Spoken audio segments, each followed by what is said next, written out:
from Canaan and Syria, working alongside prisoners of war from Nubia, black Africans. Both Semites from Canaan and Syria, working alongside prisoners of war from Nubia, black Africans. And there they are making bricks, overseen by Egyptian taskmasters with sticks. And so it's very clear that this was the treatment of prisoners of war. And we see these foreigners making bricks in southern Egypt for a building project at Karnak Temple. And I'm sure that picture could be replicated in other parts of Egypt, especially in the north.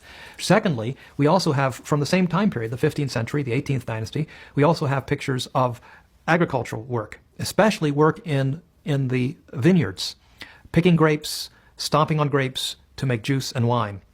Here again, we find these same prisoners of war engaged in agriculture.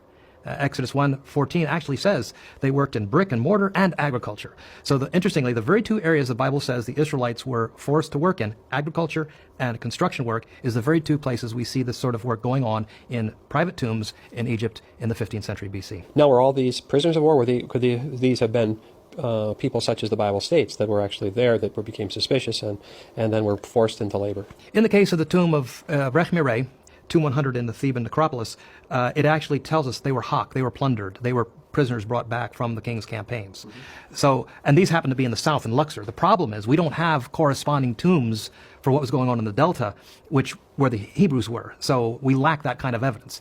Also during the 15th century BC, we have the beginnings of the deportations of prisoners of war from the wars of the pharaohs Thutmose I, Thutmose III, Amenhotep II.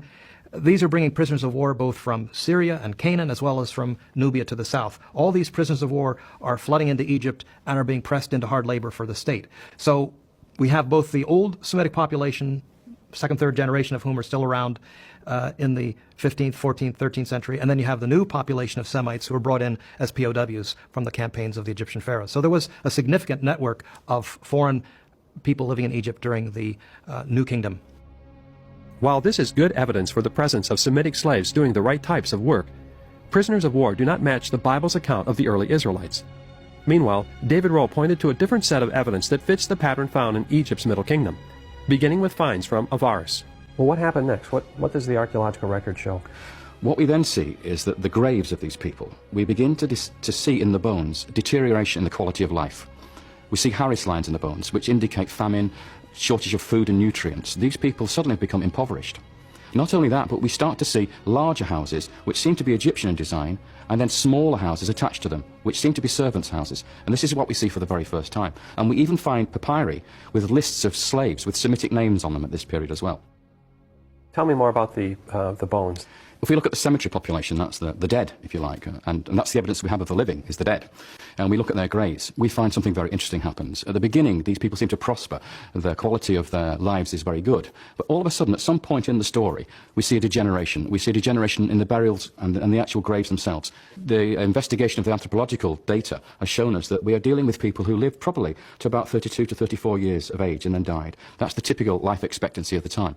So we're not talking about people who prospered and went on to live into their 50s and 60s, as you might expect. These people had really tough lives.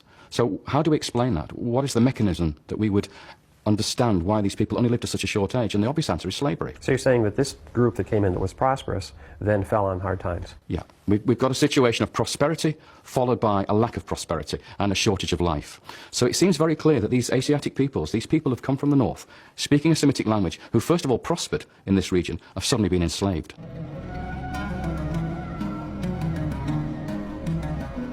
Is there any physical evidence that there was slavery of Hebrew-type people in Egypt? There's one particular document which is quite amazing. It's called the Brooklyn Papyrus. And this actually is a list of domestic servants from one estate. We have maybe up to 100 people listed as slaves in Egypt. When we look at those names, 70% of them are Semitic names. And you can literally pick up Israelite names in there. Menachem, Issachar, and Asher, the names of two other tribes of Israel. Shiphrah, one of the Hebrew midwives in the Exodus story, a name that appears in this document. These are Hebrew Israelite slaves, and they're in a papyrus from the 13th dynasty, not from the 19th dynasty, not from the time of Ramesses II in the New Kingdom, but from the 13th dynasty, the Middle Kingdom. What does this mean to you?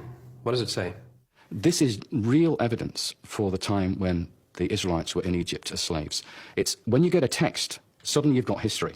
Archaeology, you have to interpret. When you have a text, this is something very different. David, can you put a specific date on the Brooklyn Papyrus? The Brooklyn Papyrus is dated to one reign, The name of the king appears on it, and the king is called Sobekotep III. Now, he's the first king of a mini dynasty in the 13th dynasty, where you have maybe 4 or 5 very powerful rulers coming to the fore, a family of strong pharaohs. And this could be the pharaoh who did not know Joseph, the one who enslaved the Israelites, because it comes maybe 3 or 4 generations after the Middle Kingdom, when Joseph arrives in Egypt. We suddenly find this strong pharaoh, Sobekotep III, and we have this list of slaves with Israelite names.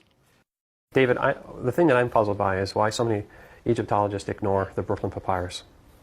Well, this is the old problem again about time, isn't it? You have a situation here where, although everybody recognizes that this list is a list of Semitic slaves, and everybody recognizes that the names appearing in here are also Israelite names, these can't be the Israelites, because it's the wrong time period. The Israelites are much later in history. So these people we're seeing here in this Brooklyn Papyrus in the time of Sobekotep III cannot be the Israelites. All this evidence that we're finding in Avaris, this city in Goshen in the Eastern Delta, points us to the period when the Israelites were in Egypt, and that is the period we call the Middle Bronze Age. Most Egyptologists put the period of the slavery in the New Kingdom, in the 19th dynasty, and here we are in the 13th dynasty, so the things don't match. So that's why they disregard it. So they put it to one side and say it's another coincidence. A new pharaoh arises, and he doesn't remember Joseph. He enslaves the people because they're becoming too numerous and becoming a threat. So he puts them to work and embitters their lives, building store cities of Pithom and Ramses, and makes them create bricks out of mud and straw.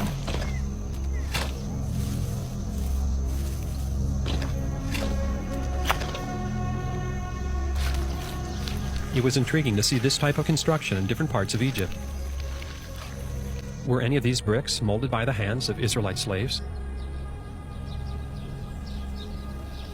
However, Mansour was quick to remind me that these types of mud bricks are present throughout Egypt's history and don't prove any connection to the Israelites. In his search for evidence that fits the idea of Israelite slavery, Professor James Hoffmeyer focuses on the first half of the New Kingdom because he favors a Ramesses Exodus date. There he finds a very interesting set of evidence. It states in the biblical story that the Hebrews were supposed to make bricks from mud and straw. Is there any evidence of that? We have 2 lines of evidence that this practice referred to in Exodus chapter 1 and Exodus chapter 5 really was the sort of thing going on. We have the depiction in the tomb of Rechmireh. He was a vizier or prime minister under Thutmose III in the 15th century. And there we can see POWs